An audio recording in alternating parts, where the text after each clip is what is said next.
안녕하세요. 김은지 변호사입니다. 오늘은 대한민국 역사에서 큰 사건으로 기록된 박근혜 전 대통령 탄핵 사건을 이야기해 보려고 합니다. 안녕하세요. 홍승재 변호사입니다.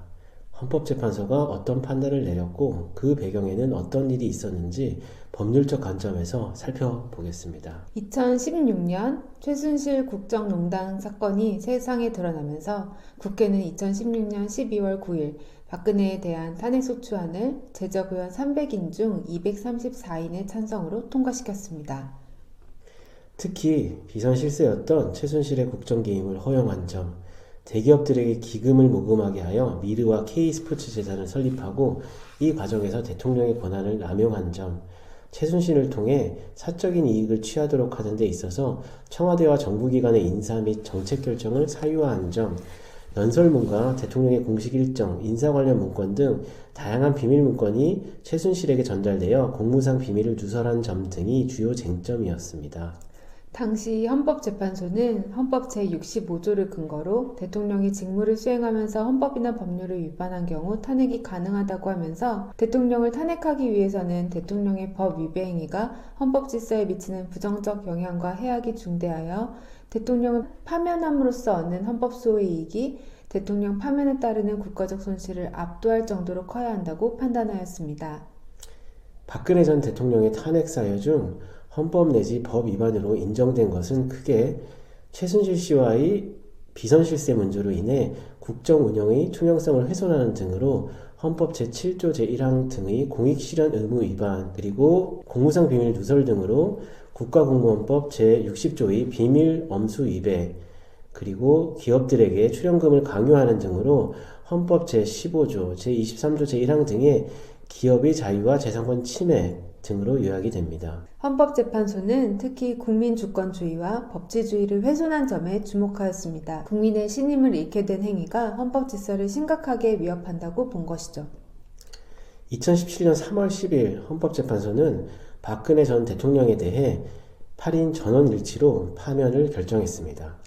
헌법재판소는 박근혜 전 대통령의 법 위배 행위가 헌법 질서에 미치게 된 부정적 영향과 파급 효과가 중대하므로 국민으로부터 직접 민주적 정당성을 부여받은 피청구인을 파면함으로써 얻는 헌법 수호의 이익이 대통령 파면에 따르는 국가적 손실을 압도할 정도로 크다고 인정된다 라고 판단하였습니다. 박근혜 전 대통령 탄핵 사건은 대한민국 민주주의에서 중요한 선례를 남겼습니다. 헌법과 법 위에 군림하는 권력은 없다는 것을 보여준 사건이었죠.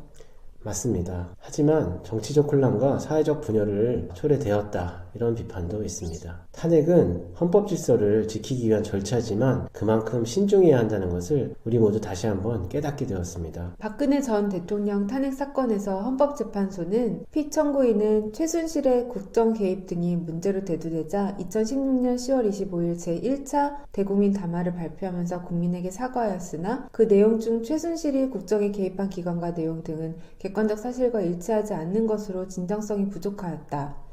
이어진 제2차 대국민 담화에서 피청구인은 제기된 의혹과 관련하여 진상규명에 최대한 협조하겠다고 하고 검찰 조사나 특별검사에 의한 수사도 수용하겠다고 발표하였다. 그러나 검찰이나 특별검사의 조사에 응하지 않았고 청와대에 대한 압수수색도 거부하여 피청구인에 대한 조사는 이루어지지 않았다. 위와 같이 피청구인은 자신의 헌법과 법률 위배 행위에 대하여 국민의 신뢰를 회복하고자 하는 노력을 하는 대신 국민을 상대로 진실성 없는 사과를 하고 국민에게 한 약속도 지키지 않았다. 이 사건 소추 사유와 관련하여 피청구인의 이러한 언행을 보면 피청구인의 헌법 수호 의지가 분명하게 드러나지 않는다 라고 하였습니다.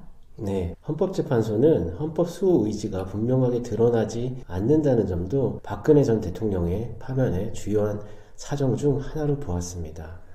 윤석열 대통령도 진정성이 부족한 사과, 조사 불응이라는 측면에서 박근혜 전 대통령과 비슷한 행보를 보이고 있습니다. 나아가 윤석열 대통령은 법원의 체포영장 발부로 강제 구인될 처지에 놓이자 자신의 구금 시도를 방해하려고 지지자를 선동하고 있습니다. 박근혜 전 대통령 사건에서 파면을 결정한 헌재가 이번엔 어떤 판단을 할지 궁금한데요. 현명한 판단을 하리라 기대합니다. 오늘은 박근혜 전 대통령의 탄핵 사건을 헌법재판소의 결정 중심으로 살펴봤습니다. 여러분의 생각은 어떠신가요? 댓글로 여러분의 의견을 나눠주세요.